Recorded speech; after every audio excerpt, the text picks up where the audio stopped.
Hello guys, welcome back to the channel once again. और आज भी मैं आपको पॉलिटिकल साइंस की जो सीरीज मैं चला रही हूँ, पेपर लीक सीरीज, जिसमें आप बहुत ज़्यादा अपना प्यार शो कर रहे हो, उसी सीरीज को आगे कंटिन्यू कर रही हूँ। जिसमें से जैसा मैंने प्रॉमिस किया था आपसे ऑलरेडी कि मैंने सारे के सारे 6 मार्कर क्वेश्चन की सीरीज ऑलरेडी अपलोड कर दी है चैनल पे।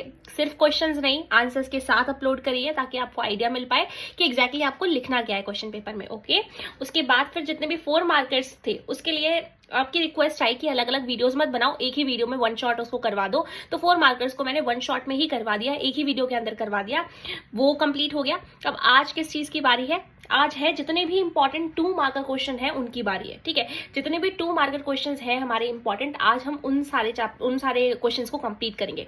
और नॉट जस्ट क्वेश्चन अगेन, फिर से हम क्या करेंगे, आंसर्स भी करेंगे साथ में सॉल्व। ठीक है, ताकि आपके दिमाग में कोई भी डाउट ना रह जाए कि हमें लिखना कितना है और क्या लिखना है कहाँ पे, ताकि हमें एग्जैक्टली मार्क्स जो है वो मिल जाए। फटाफट से without any further delay start कर देते हैं वीडियो को। अब सबसे पहला क्वेश्चन है जो हमारे पास, वो है इसको अब आपको विजिबल होगा प्रॉपरली। ठीक है, हाँ, तो जो सबसे पहला क्वेश्चन है हमारे पास वो क्या है, highlight any 2 important features of Asian way. Asian way से देखो एमसीक्यू भी पूछा जा सकता है आपसे और 2 मार्कर क्वेश्चन भी आ सकता है। ठीक है, तो आपको अच्छे तरीके से इसके लिए प्रिपेयर रहना है कि इतना तो आएगा ही आएगा।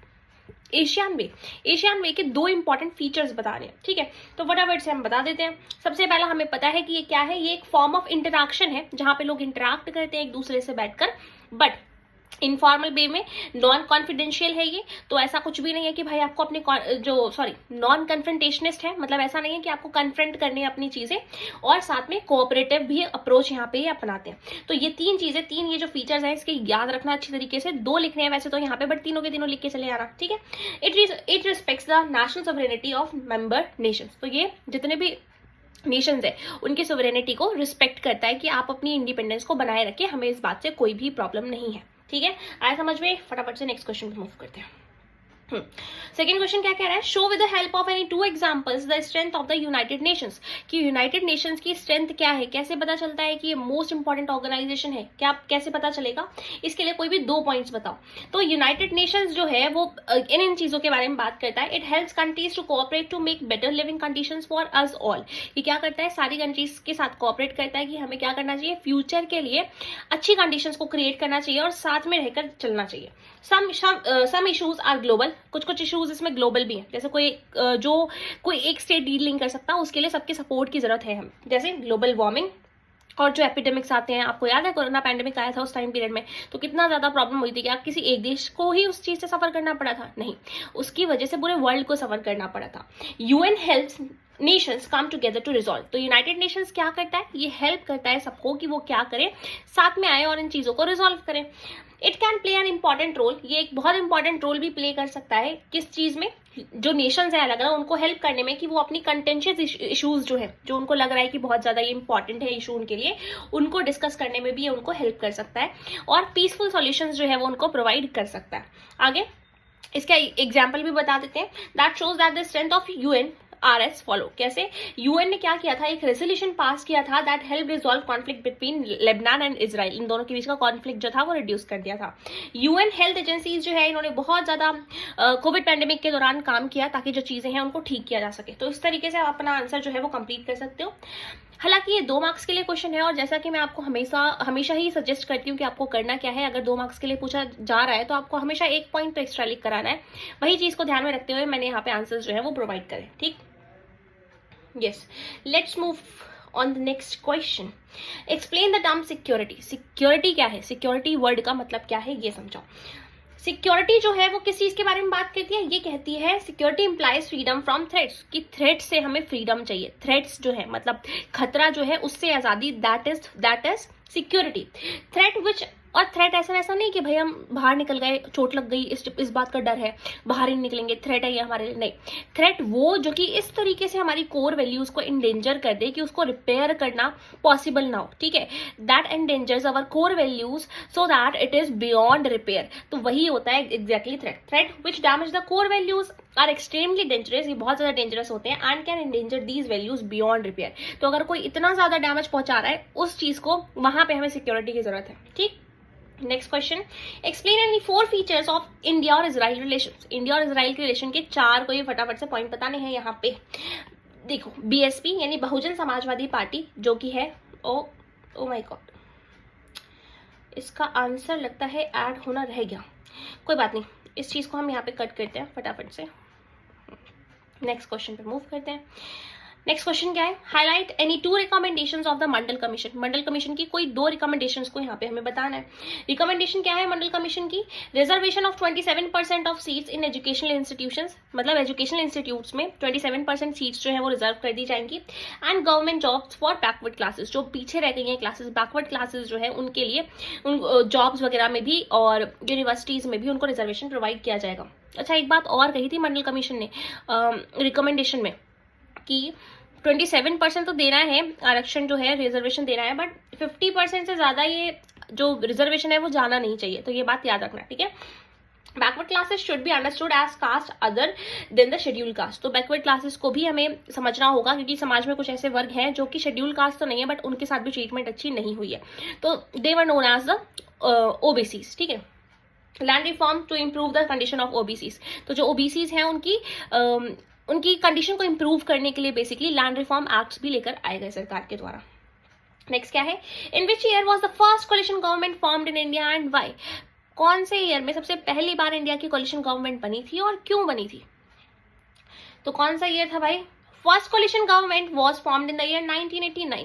1989 में ये जो कोलिशन गवर्नमेंट थी वो बनी थी as the Congress party could not win a clear majority of majority of seats in Lok Sabha, क्योंकि हुआ क्या था 1989 में जो सरकार थी कांग्रेस की वो ज्यादा यहाँ पे जीत नहीं पाई थी सीट्स को लोकसभा के इलेक्शंस में, ठीक है।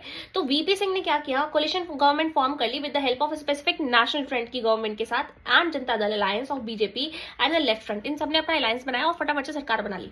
और इवन इफ अच्छा देखो, अब यहाँ पे हमें एक चीज और मैंने मेंशन कर दिया कि आप इतना लिख दोगे तो भी चलेगा, बट इसके अलावा क्या कि अगर एक कैंडिडेट जो है यहाँ पे मेंशन कर देगा स्टेट गवर्नमेंट के बारे में तो भी हम उसको मार्क्स यहाँ पे अवॉर्ड कर देते हैं, ऐसी कोई प्रॉब्लम नहीं है। मतलब अगर आप ये एक्जैक्टली पॉइंट नहीं लिख के भी आ रहे हो तो आप स्टेट गवर्नमेंट के बारे में भी बता दोगे कि इन स्टेट गवर्नमेंट्स के साथ मिलकर सरकार फॉर्म करी थी, तो दैट इज ऑल्सो वैलिड, वहां पे भी आपको मार्क्स दिए जाएंगे, ठीक है। First coalition governments were formed in 1967 in states, ठीक है, because no single party win the majority, तो उस टाइम पीरियड में भी सिंगल पार्टी को मेजोरिटी नहीं मिली थी, तब भी वहां पे बनी थी सरकार। आगे बढ़ते हैं, identify and name any 4 prime ministers of India who have led a coalition government, तो ऐसे कोई 4 प्राइम मिनिस्टर के नेम बताने हैं। वैसे तो प्राइम मिनिस्टर की पूरी एक लिस्ट दी हुई है आपकी एनसीईआरटी के बुक में, उसको लर्न कर लो तो अच्छा रहेगा, सबसे बेस्ट रहेगा वो चीज। अगर नहीं लर्न कर पा रहे हो तो एटलीस्ट ये जो क्वेश्चन दे रही हूँ वो तो कर ही लो।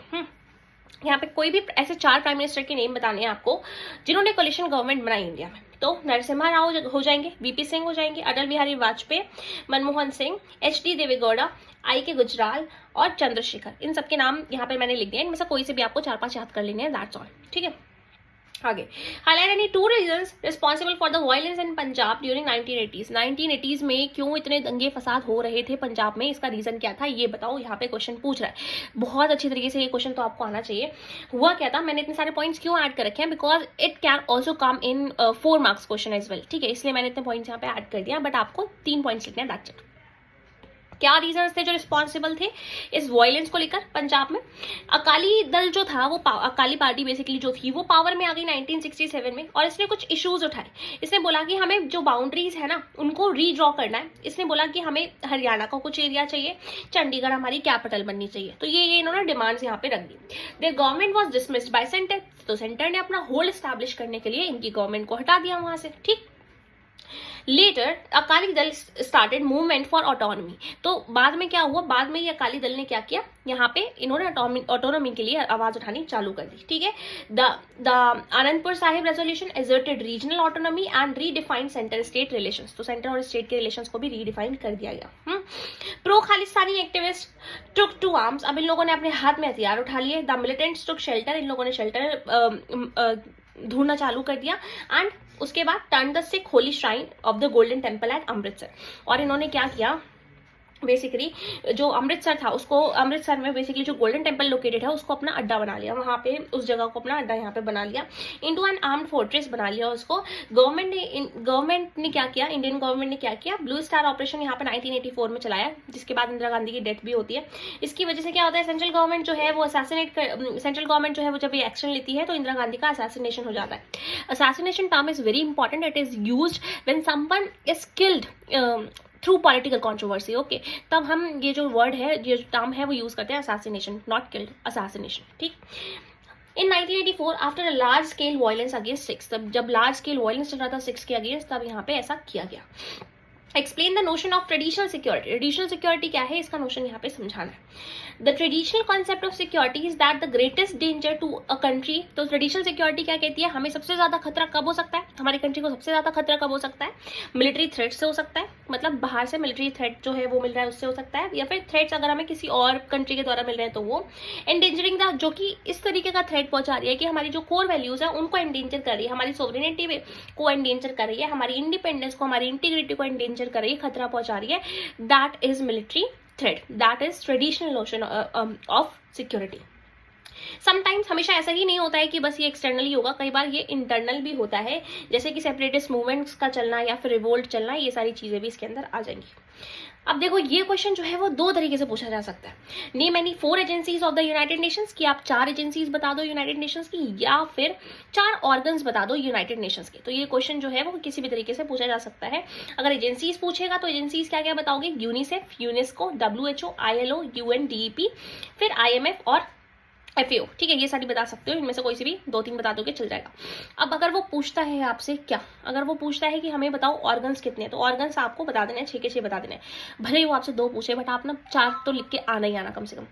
जनरल असेंबली, फिर security council, international court of justice ICJ, economic and social council, secretariat, trusteeship council, जो कि अब ऑपरेशनल नहीं है, वो डिसबैंड कर दी गई है ऑलरेडी। नेक्स्ट क्वेश्चन क्या है, highlight the speciality of India Nepal relation, India और नेपाल के रिलेशन इतने अच्छे क्यों है, इसकी खासियत क्या है, ये बताओ। तो नेपाल और इंडिया ने ना बहुत ही स्पेशल रिलेशनशिप जो है वो एंजॉय करी है। Treaty between the 2 countries allow the citizens of the countries to travel to and work in the other country without visas and passport, मतलब ये अलाउ करते हैं कि बिना पासपोर्ट, बिना वीजा के भी एक कंट्री से दूसरी कंट्री में ट्रैवल किया जा सकता है, ठीक है, तो इसमें प्रॉब्लम नहीं है। State any 2 programmes launch by the NDA government, 2 programme ऐसे बताओ जो एनडीए गवर्नमेंट ने लॉन्च करे थे 2014 के बाद, जिसकी वजह से विमेन की हेल्प हुई और प्रोग्रेस हुई। तो ये क्वेश्चन ना किसी भी वे में पूछा जा सकता है कि 2014 के बाद क्या क्या चीज़ें जो हैं वो चेंजेस आई, या फिर क्या क्या चीज़ें जो थी उनमें डेवलपमेंट हुआ। तो ये चीज़ आपको बहुत ज़्यादा अच्छे से याद रखनी है। अब आप सोचोगे कि क्या हमसे ये रिसेंट के भी क्वेश्चंस पूछे जा सकते हैं, तो भाई जितना स्पेसिफाई किया गया सिलेबस में बस वहीं से ही पूछा जाएगा जो मैंने ऐड कर रखा है यहाँ पे क्वेश्चन, इससे ज़्यादा कुछ नहीं पूछेगा वो आपसे, ठीक है, mark my words. State any 2 programmes, 2 programme बताने, फटाफट से बता देते हैं। देखो, प्रधानमंत्री उज्ज्वला योजना, जिसमें वही सिलेंडर वगैरह दिया जाता है वो। स्वच्छ भारत आपको एक्सप्लेन नहीं करना है, you just need to explain, you don't have to explain, you just need to write the name, ठीक है। तो प्रधानमंत्री उज्ज्वला योजना, स्वच्छ भारत अभियान, जनधन योजना, दीनदयाल उपाध्याय ग्राम ज्योति योजना, किसान फसल बीमा योजना, बेटी बचाओ बेटी पढ़ाओ, आयुष्मान भारत योजना, इनमें से कोई सी भी 2 लिख के चले आना, काम खत्म, ठीक है। अब नेक्स्ट क्वेश्चन क्या है, identify and name of any 2 prime minister, किसी भी 2 प्राइम मिनिस्टर के नेम बताओ जो कि 1 साल से भी कम के लिए पावर में रहे। समझ रहे हो ना, इज्जत ही नहीं थी, 1 साल से भी कम, पहले ही निकल लिए। चलो देखते हैं कौन कौन है, जिसमें से है HD देवेगौड़ा, IK गुजराल, चंद्रशेखर, चरण सिंह, VP सिंह, ये सारे के सारे, 2 तो हमारे सिंह हो गए, 1 शेखर हो गए, गुजराल हो गए, गौड़ा हो गए, ये सारे के सारे 1 साल भी नहीं टिक पाए, 1 साल से पहले ही चले गए, ठीक, गए नहीं मतलब चले गए, पोस्ट से चले गए। Identify any 2 states where, identify any 2 states where the central government had to face separatist movement, कोई भी 2 स्टेट के नेम बताने हैं जहां पे सेंट्रल गवर्नमेंट को सेपरेटिस्ट मूवमेंट देखने को मिला, ऑल्सो उनके लीडर्स के भी नेम बताने। तो जो पूछा है बस वही बताएंगे, एक्स्ट्रा फालतू में कुछ नहीं। फर्स्ट हमें नागालैंड में देखने को मिला, आजामी जापो फिजो इनके लीडर थे, और मिजोरम में लालडेंगा, ठीक है। तो ये 2 इंपॉर्टेंट बता दिए हमें, आगे बढ़ते हैं। Explain the meaning of security and mention it's 2 notions, तो सिक्योरिटी का मतलब क्या है वो अभी हमने ऊपर भी देखा था, और अब क्या बताना है यहाँ पे, मेनली 2 नोशंस भी बताने हैं उसके। तो सिक्योरिटी क्या है, freedom from threats, extremely dangerous threats से freedom, to be specific only those things that threaten core values beyond repair, threat to life and property. जैसे 2 नोशंस क्या हो जाएंगे इसके, 2 सिद्धांत क्या हो जाएंगे, ट्रेडिशनल नोशन और नॉन ट्रेडिशनल नोशन, ठीक है। इतना बताना है 2 मार्क्स में, जितना पूछा है उतना ही बताएंगे, उससे ज्यादा कुछ भी नहीं। Why is the period around emergency of 1975 known as a period of constitutional crisis? Highlight any one reason.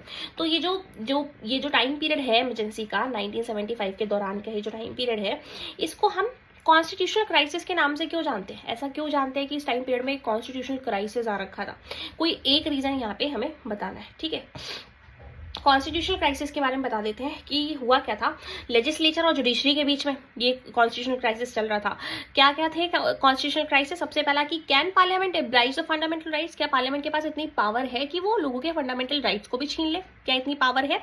दूसरा क्वेश्चन क्या चल रहा था, क्या the parliament curtail the right to property, क्या ये फंडामेंटल राइट टू प्रॉपर्टी लोगों से छीन सकती है? तीसरी चीज क्या है, parliament amended the constitution saying that it can abridge the fundamental rights for saving effect to directive principles but the Supreme Court rejected it। मतलब पार्लियामेंट ने बोला हम डीपीएसपी को लागू करना चाह रहे हैं, that's why we want to abridge the fundamental right, but Supreme Court ने बोला कि आप ऐसा नहीं कर सकते हो, आप डीपीएसपी को लागू करने के चक्कर में आप ऐसा नहीं कर सकते हो, किसी इंसान के फंडामेंटल राइट ही उससे छीन लो। ठीक है, तो होता क्या है, जून 1975 में इंदिरा गांधी के इलेक्शन, उसके बाद क्या कर दिए जाते हैं, इंदिरा गांधी के जो एमपी के इलेक्शन हुए थे उनको नल एंड वॉइड डिक्लेयर कर दिया गया। और किसने डिक्लेयर किया? इलाहाबाद हाई कोर्ट ने। इसके बाद से तो फिर भाई क्या तूफान मचा, क्या ही बताऊं। इलाहाबाद हाई कोर्ट ने ऐसा कर दिया था, बट आफ्टर हर अपील, इनकी अपील के बाद in the supreme court she could remain MP. तो ये बोला गया, इन्होंने ना अपील लगाई सुप्रीम कोर्ट में कि भाई अभी ऐसा नहीं करते हैं। तो जब इन्होंने अपील करी तो यहाँ पे इनको बोला गया कि ओके आप एमपी रह सकते हो, कोई प्रॉब्लम नहीं है, but could not take part in the proceedings of the Lok Sabha. But Lok Sabha की प्रोसीडिंग्स में पार्टिसिपेट नहीं कर सकते। एमपी रहो कोई प्रॉब्लम नहीं है, बट लोकसभा की प्रोसीडिंग्स में पार्टिसिपेट नहीं कर सकते हो। There was no coordination among legislature, executive and judiciary. और इस टाइम पीरियड में तो ना लेजिस्लेचर, ना एग्जीक्यूटिव, ना जुडिशरी, इन तीनों के बीच में बिल्कुल ही नहीं बनती थी। ये तीनों एक दूसरे के सुनते ही नहीं थे। लड़ाई लड़ाई लड़ाई यही चल रही थी जब तक इमरजेंसी नहीं लग गई। ठीक है, आगे बढ़ते हैं। State any two main functions of NITI Aayog. ये इंपॉर्टेंट है because planning commission is not operational right now. उसकी जगह क्या आया है? नीति आयोग आया है, तो उसके बारे में वो आपसे पूछ सकता है। यू मस्ट नो, ठीक है, कि हु इज द चेयरपर्सन, और ये सारी चीजें आपको पता होनी चाहिए। फंक्शंस क्या है नीति आयोग के? It provides the necessary and technical advice to the union government regarding policy making.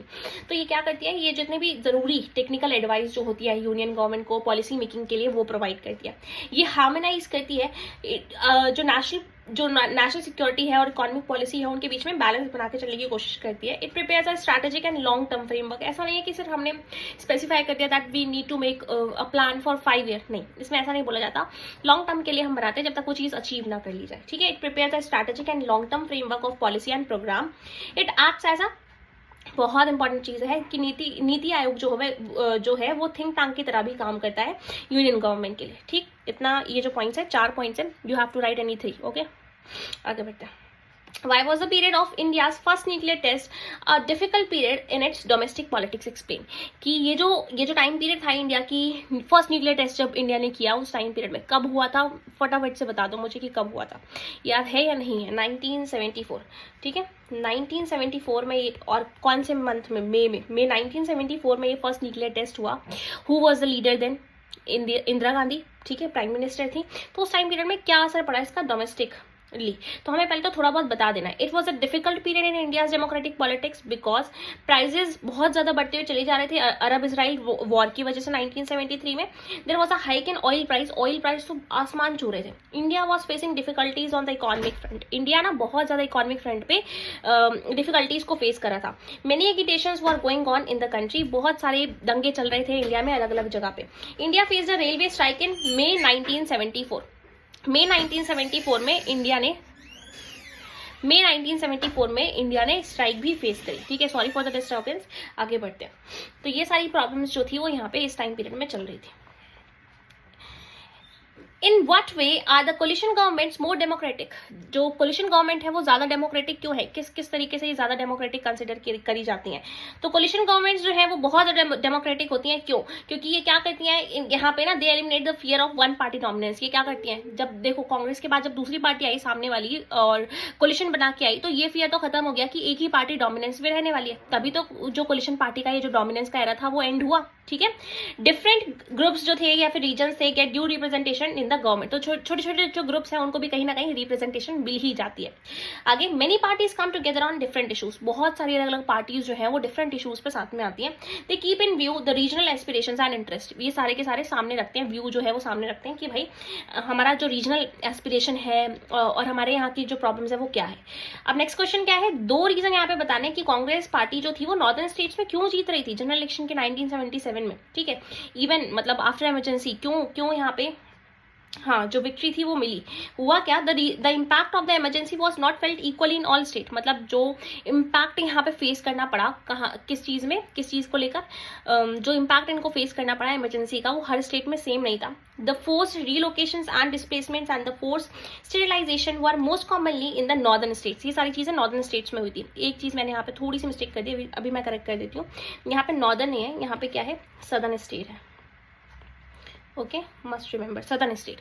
South India में क्यों नहीं ऐसा हुआ, क्यों नहीं हुआ, क्योंकि ज़्यादातर चीज़ें जितना भी बुरा हाल था वो नॉर्दर्न स्टेट्स वालों का था, और बेसिकली साउथ इंडिया तक ये इसका इम्पैक्ट पहुंचा नहीं था। North India had experience some long term changes, यहाँ पे कुछ लॉन्ग टर्म चेंजेस भी आए in the nature of political competition भी बदल रहा था। 21 क्वेश्चन क्या कह रहा है, explain 2 reasons for the formation of NITI Aayog को क्यों बनाया गया, प्लानिंग कमीशन को हटाकर क्यों बनाया नीति आयोग को। ठीक है, रीजन क्या थे भाई, बहुत सारे रीजन थे, but you just need to write any 3. So in the era of globalization, the planning commission was becoming ineffective and irrelevant. तो जैसे जैसे ग्लोबलाइजेशन बढ़ती हुई चली जा रही है, वैसे वैसे ये प्लानिंग कमीशन तो किसी काम का ही नहीं रह गया। ये तो बस 5 साल के लिए एकदम स्टैग्नेंट हो गया, एक प्लान बना लिया कि हमें बस इसी पे ही काम करना है। बट नीति आयोग ऐसा नहीं है ना। The planning commission was no longer effective in dealing with the difficulties and challenges of development. ये डिफिकल्टीज चैलेंजेस को नहीं यहाँ पे एनकाउंटर कर पा रहा था। To provide necessary technical advice to the union government regarding policy making at the central and state levels. अब ये नेसेसरी एडवाइस जो थी वो प्रोवाइड करनी थी, चाहे स्टेट लेवल की बात हो चाहे सेंट्रल लेवल की बात हो। To harmonize the interest of national security and economic policy. जो नेशनल सिक्योरिटी है और जो हमारी इकोनॉमिक पॉलिसी है, दोनों को ही बैलेंस करके चलना था। To prepare strategic and long term framework of the policy and program, की स्ट्रैटेजी बनाएंगे, आगे लॉन्ग टर्म के लिए स्ट्रैटेजी बनाएंगे और उसी पे ही काम करेंगे। बट ऐसा नहीं है कि ये 5 ईयर्स के लिए फिक्स हो जाएगा और उसमें कुछ भी चेंजेस नहीं आएंगे। बीच में रिक्वायरमेंट होगी तो उसमें चेंजेस भी लेकर आए जाएंगे। To adopt a bottom up approach, ये वर्ड बहुत ज्यादा इंपॉर्टेंट है, बॉटम अप अप्रोच। तो यहाँ पे एक बॉटम अप अप्रोच को नीचे से स्टार्ट करके ऊपर जाना है। बट जो प्लानिंग कमीशन था वो टॉप टू बॉटम अप्रोच था। ठीक है, टॉप टू बॉटम और बॉटम अप। बॉटम अप क्या है, नीति आयोग फॉलो करता है। टॉप टू बॉटम कौन फॉलो करता था, प्लानिंग कमीशन। एमसीयू में आएगा तो याद रहेगा। ठीक है, to adopt bottom-up approach in the spirit of cooperative federalism as it ensures equal participation of all states in the country, ताकि सारे states equally participate कर पाएं कंट्री में। आगे बढ़ते हैं। Why did India not sign the nuclear treaties like NPT, CTBT? India ने क्यों साइन नहीं करी NPT को, CTBT को क्यों नहीं साइन किया? देखो भाई, आंसर तो मैं दिखाती हूँ बट उससे पहले मैं समझा देती हूँ। NPT जो है इसको बोलते हैं नॉन प्रोलिफरेशन ट्रीटी। अब इस ट्रीटी के अकॉर्डिंग ना एक बात बोली गई जो कि बहुत बायस्ड है, जिस बात को सुन के हर किसी को गुस्सा आएगा, सिर्फ मुझे ही नहीं आपको भी गुस्सा आएगा। इसमें पता है क्या बोला गया कि जिस भी कंट्री ने 1968 से पहले न्यूक्लियर टेस्ट कर